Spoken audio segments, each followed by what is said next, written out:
Muppet Show with our very special guest star, Miss Isha Nagutker.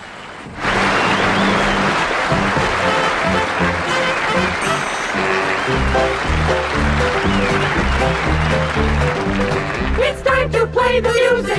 It's time to light the light. It's time to meet the Muppets. Muppet Show video essay. It's time to put on makeup. It's time to dress up right. It's time to raise the curtain up. Muppet Show video essay.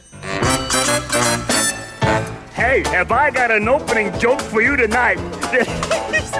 You're gonna love this. This sugar, huh? To introduce our guest star, that's what I'm here to do. So it really makes me happy to introduce to you Miss Isha Nagutker.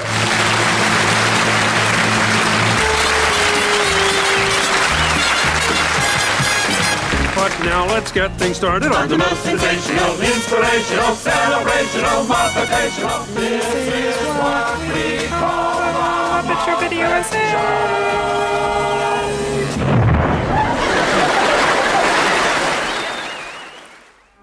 Since their debut in the 1970s, the Muppets have become the nonsensical cornerstone of popular culture. From silver screens to internet memes, the Muppets are real-life celebrities known to everyone. So, why do we hold these beloved yet truly odd puppets close to our hearts? Why do they make both children and adults laugh? And why do they continue to be timeless? In order to answer these questions, we must understand how the Muppets became successful in the first place.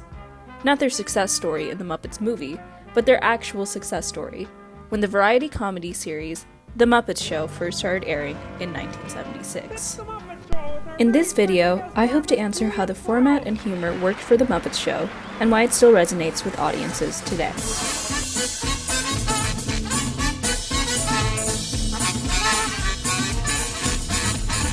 To understand the success behind The Muppet Show, we first need to understand what variety shows are and why they were abundant in the 1970s television scene. A television variety show can be described as segmented acts of live or pre-recorded performances, such as musical numbers, dances, comedy sketches, etc. It is also a descendant of vaudeville theater. Vaudeville theater existed from the 1880s to the 1930s in the US, and consisted of similar acts seen in variety shows, but also included more general talent performances and showcased some controversial performances as well. Anything and everything that could be considered intriguing and entertaining would be welcome to the stage. However, as technology and new entertainment forms progressed in the 20th century, like radio and film, so too did vaudeville.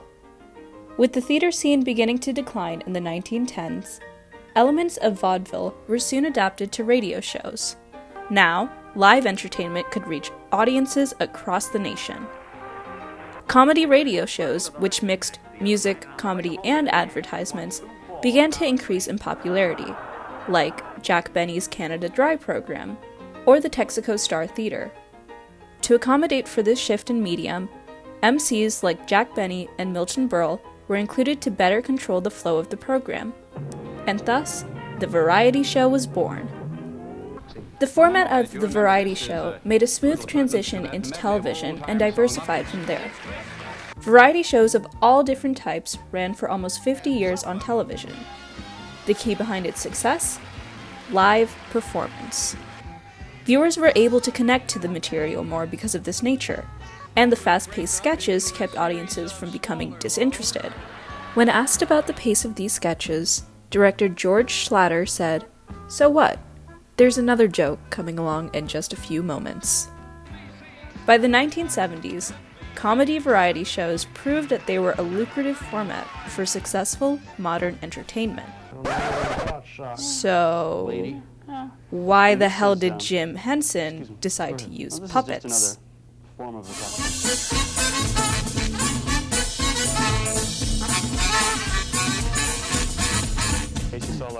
The short answer to this question was that Jim Henson really enjoyed making puppets. Like, really enjoyed puppetry. Still, there is a question of why Henson was able to make it work for him. If Jimmy Fallon were to pull out a puppet and use it on The Tonight Show, it certainly would not bring forth the same kind of laughter associated with the Muppets. I believe that the main reason why Henson was able to make puppetry work for him was because he clearly understood that puppets were the perfect visual instrument to express exaggerated human emotions. Throughout history, puppetry has been used for this purpose. Whether expressing complicated myths or simply creating laughs, puppetry makes storytelling more digestible to audiences. Furthermore, the separation of actual human performers on stage allows puppeteers to be more animated with their performances. It's true, silliness and absurdity can best be expressed when the host of a show is a green frog.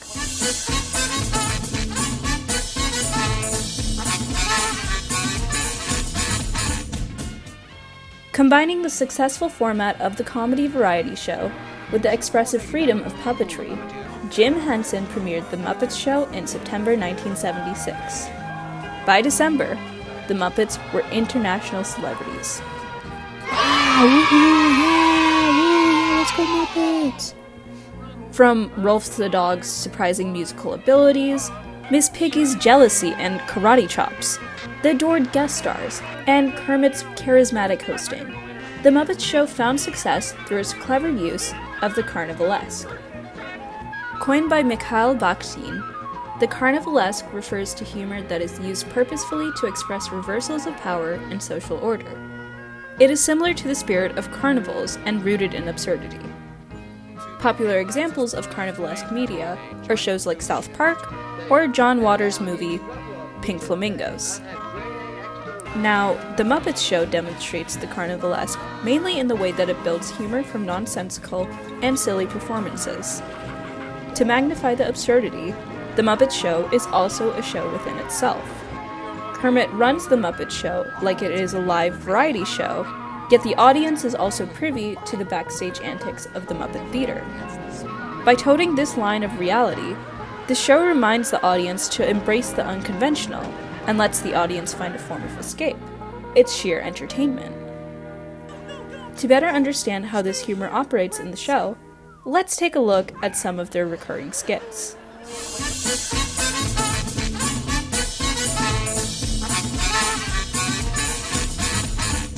Beginning with my personal favorite, the At the Dance skit features coupled Muppets dancing in a ballroom making continuous puns.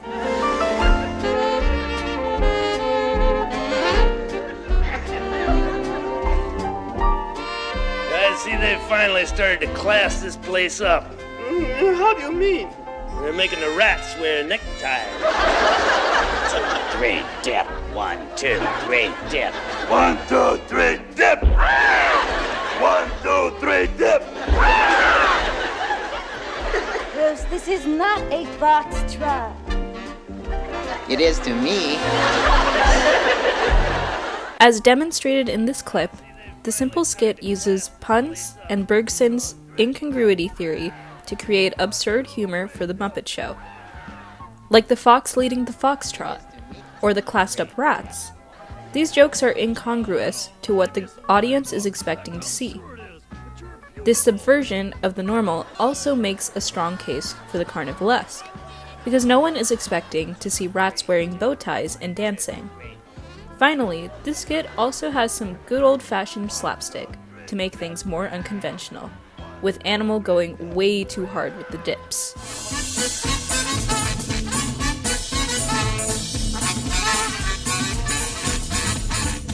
Like I mentioned before, The Muppet Show incorporates a lot of slapstick to create absurdity. The most notable example is the recurring gag of Miss Piggy's karate chopping anyone and everyone that has angered her.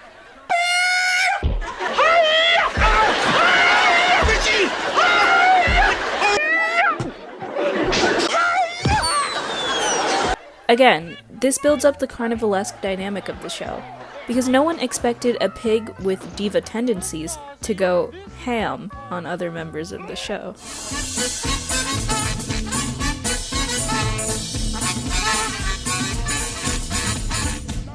Perhaps the most well-known recurring segment of The Muppet Show is Fozzie Bear's repeated attempts at funny stand-up and the constant heckling he faces. Fozzie Bear! Thank you. Time for fun with Fozzie Bear. Here's some jokes from everywhere. Hey, it's that silly bear. It's time for the audience to go elsewhere. If you don't mind, I'll do the jokes. We don't mind, but when are you gonna do them? This routine expresses the carnivalesque by its satirical representation of stand-up. It recognizes that sometimes the hecklers end up providing better humor than the comic themselves. With Waldorf and Statler constantly beating down on Fozzie Bear, audiences become expectant of this role reversal. This demonstration of the incongruity theory, where the hecklers are funnier, allows the humor to be more greater in turn. One would think that Fozzie Bear would get discouraged and give up, but the fact that he keeps returning and still bombing on stage makes it funnier. The jokes themselves are also usually puns or other play on words, making the humor a bit cheesy and all the more goofy. Finally, this bit also incorporates the superiority theory in its humor, in which the two old men are superior comedians than the comic themselves. All of these techniques combined create silly, nonsensical, yet pleasurable humor for all audiences to enjoy. Even Milton Berle, famous vaudeville and variety show comedian, was not immune to Waldorf and Statler.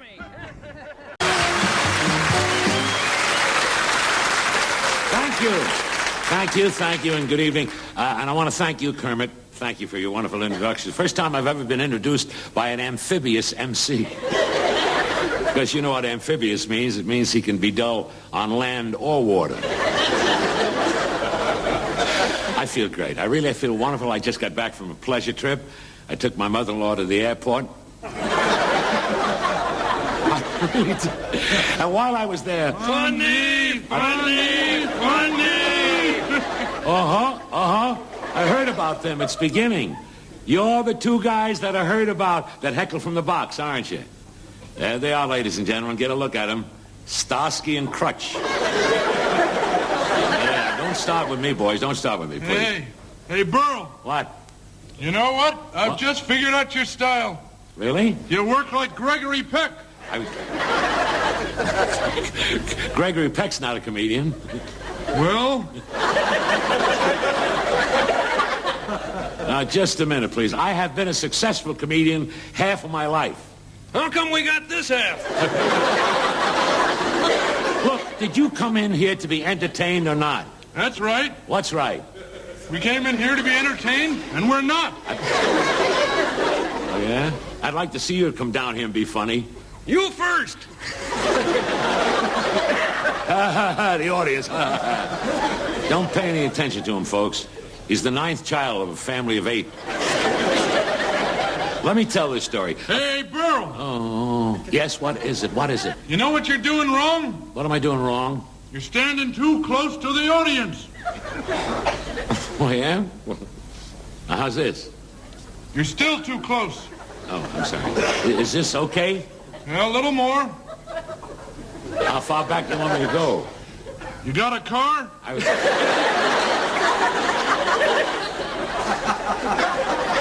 Let me tell you something. If you don't stop, I'll have the usher throw you out. He can't. He's too busy. Doing what? Keeping people in. And you're encouraging them. That's what you're doing. You know, I got a good mind to punch you in your nose. Please, not while I'm holding it. That's pretty funny. You can use it. I can use it. I don't need your material, pal.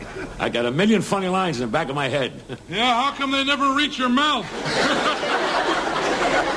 Gentlemen, will you please? Will you take it easy? Do you think I'm doing this for fun? Not so far. Oh, I see. You think you can do better? I couldn't do worse. All right. Okay. I dare you both to come down here and entertain. We should. Oh, yeah? Do you sing? No. Do you dance? No. Can you get laughs? No. Then what would you do? Just what you're doing. Okay, that's it. That's it. I'm going to call the police. Good idea. You need all the protection you can get. Don't, will you? I've had it with you guys. I'm not going to put up with you anymore. Not anymore. Hey, how's it going, Mr. Burl? Oh, I'm going to start with you now. How's it going? It's gone terribly. These guys have been picking on me, insulting me ever since I started. Well, can I help you out? Please, huh? Which way did you come in? I would... Get that out of here. I've had it. Here we go again.